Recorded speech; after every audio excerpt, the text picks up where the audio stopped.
Jiho bertemu dengan guru konselingnya. Saat itu, Jiho mulai bercerita tentang mantan istrinya. Menurut Jiho, mantan istrinya adalah perempuan yang ambisius dan berprofesi sebagai seorang penasehat hukum. Saat perceraian, Jiho diberi sejumlah uang tunjangan oleh mantan istrinya. Dipikirnya dengan memberi uang itu adalah sebagai imbalan untuk Jiho yang mau mengaku bersalah atas perceraian mereka. Jiho juga bercerita tentang Sang-eun. Jiho bercerita tentang awal pertemuannya dengan Sang-eun. Jiho beberapa kali menyaksikan Sang-eun bercerai dan selalu saja Sang-eun yang mengaku bersalah atas perceraiannya. Hal itu membuat Jiho penasaran dan coba mengikuti Sang-eun. Saat mengikuti Sang-eun, Jiho melihat kartu nama Sang-eun tertinggal di meja dan diambillah oleh Jiho. Dari situ berawal mula hubungan Jiho dengan Sang-eun. Guru konseling Jiho menyarankan supaya Jiho mengikuti saja kata hatinya.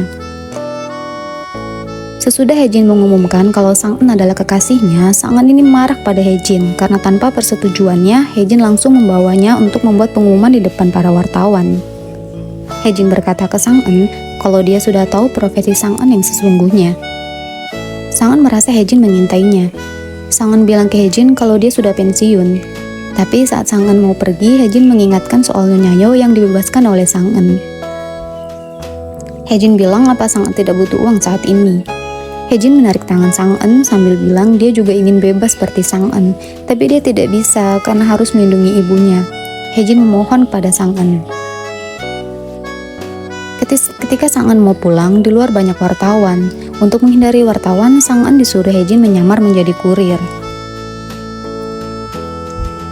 Pagi hari, suasana di kantor Jiho terlihat rekan-rekan kerjanya sedang membicarakan berita perihal Kang Haejin. Mendengar rekan-rekannya ribut membicarakan Haejin, Jiho nampak kesal dan menegur mereka. Ini Nyonya Yo dijemput oleh Sang-eun. Tapi karena melihat mobil yang dinaiki Sang-eun tidak bagus, Nyonya Yo hendak naik taksi. Tapi Sang-eun langsung bilang ke sopir taksi itu kalau Nyonya Yo tidak memiliki uang sepeser pun. Dan akhirnya Nyonya Yo dibawa Sang-eun untuk tinggal bersama di rumahnya karena Nyonya Yo tidak memiliki tempat tinggal. Sampai di rumah Sang-eun, Nyonya Yo terheran-heran kenapa Sang-eun bisa tinggal di rumah yang seperti ini. Dan lebih bikin kaget lagi, Nyonya Yo melihat Guangnam keluar dari kamar. Nyonya Yo pikir Guangnam adalah pembantu Sang-eun. Guangnam sebenarnya keberatan Nyonya Yo tinggal bersama mereka karena tahu gara-gara Nyonya Yo mereka batal pindah ke Kanada dan Sang-eun harus kehilangan semua harta bendanya. Sang-eun bilang kalau dia membawa Nyonya Yo tinggal di rumahnya agar bisa membayar hutangnya kepada Sang-eun. Karena Nyonya Yo semakin menyebalkan saat berbicara, langsunglah Sang-eun memperkenalkan Guangnam itu adalah suaminya. Tentu Nyonya Yo tambah terkejut. Sang-eun dan Guangnam mengobrol di tanaman seperti biasa. Sang-eun curhat dan ia juga berkata kenapa membantu Haejin dan juga soal Jiho yang mengirim pesan kepada Sang-eun berhari-hari, tapi belum juga Sang-eun balas. Keesokannya saat Sang-eun akan menuju rumah Haejin, dia tetap harus menyamar biar tidak ketahuan oleh wartawan. Sialnya, Sang-eun malah bertemu Jiho. Jiho mengira Sang-eun itu penguntit yang membahayakan. Jadi Jiho berusaha menangkapnya. Sang-eun berusaha melarikan diri, tapi akhirnya Jiho tetap bisa menangkap Sang-eun. Dan dibukalah kaca helmnya, ternyata adalah Sang-eun. Seperti biasanya, sebelum tanda tangan kontrak, Sang-eun dan Haejin membuat perjanjian, di mana Sang-eun mau agar identitasnya dirahasiakan. Dan Sang-eun memberitahu Haejin kalau dengan kontrak mereka ini, Haejin akan terbebas dari segala rumor yang beredar. Sang-eun melihat kontrak dengan Haejin memiliki resiko yang besar, jadi dia mematok harga yang tinggi. Haejin kaget, tapi dia mau tidak mau ya harus tetap setuju. Ketika makan malam bersama, Sang-eun mengatakan pada Jiho tentang kenapa dia menunda pensiun. Jiho pun sebenarnya sudah tahu kalau Sang-eun membuat kontrak baru dengan Haejin. Jiho langsung bilang ke Sang-eun apa dia kesulitan keuangan sampai menunda pensiun. Mendengar perkataan Jiho, Sang-eun langsung berkaca-kaca. Sang-eun merasa Jiho terlalu ceplas-ceplos dalam berbicara sehingga membuat dia tersinggung. Dan akhirnya Sang-eun meninggalkan rumah Jiho, tapi Jiho hanya terlihat diam saja. Guangnam menghampiri Sang-eun di kamarnya. Guangnam berkata ke Sang-eun tentang semua perilaku Nyonya Yo yang sangat aneh dan menyebalkan baginya. Tapi saat Guangnam antusias bercerita, Sang En malah terlihat lesu. Guangnam merasa Sang En nampak kacau sejak kemarin. Dan tentu Sang En pastinya memikirkan tentang Jiho. Setelah tanda tangan kontrak dengan Hejin, Sang En mulai mengatur tempat pertemuannya dengan Hejin. Sang En sengaja membawa Hejin ke sebuah kafe agar di sana terlihat oleh para wartawan.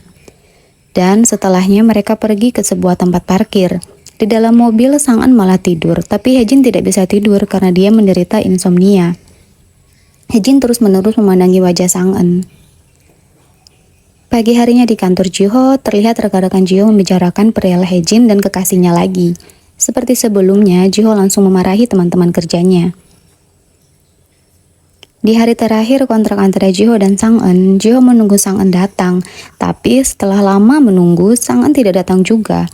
Padahal Sang En sebenarnya sudah datang, tapi ia sangat ragu untuk memencet bel rumah Jiho.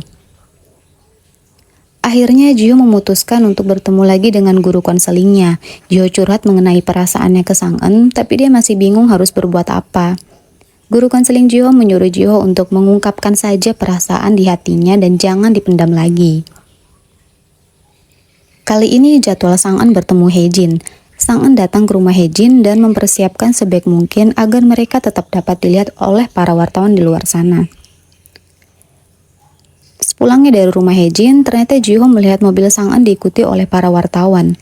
Dengan sigapnya, Jiho langsung menghentikan dan menegur para wartawan itu. Jiho ditanya oleh wartawan itu, "Kamu ini siapa?" Jiho langsung menjawab kalau dia adalah tetangga Hejin dan wanita yang mereka kejar itu adalah istrinya. Jiho juga bilang kalau mereka masih mengganggu istrinya, maka Jiho akan membuat mereka menyesal. Keesokan harinya, Sang En sedang libur, tapi dia malah terlihat kacau. Guangnam menghampiri Sang En untuk menghiburnya. Sang En langsung curhat ke Guangnam tentang permasalahannya dengan Jiho. Mendengar cerita Sang En, Guangnam ikut emosi. Sang En akan pergi mendaki untuk menghilangkan perasaan kacaunya, tapi Guangnam mencoba menghalanginya. Sang En tetap merasa dia harus bahagia, jadi tetap memutuskan untuk mendaki sendiri. Tiba-tiba ketika Sang En hendak membuka pintu, Jiho muncul di hadapan Sang En.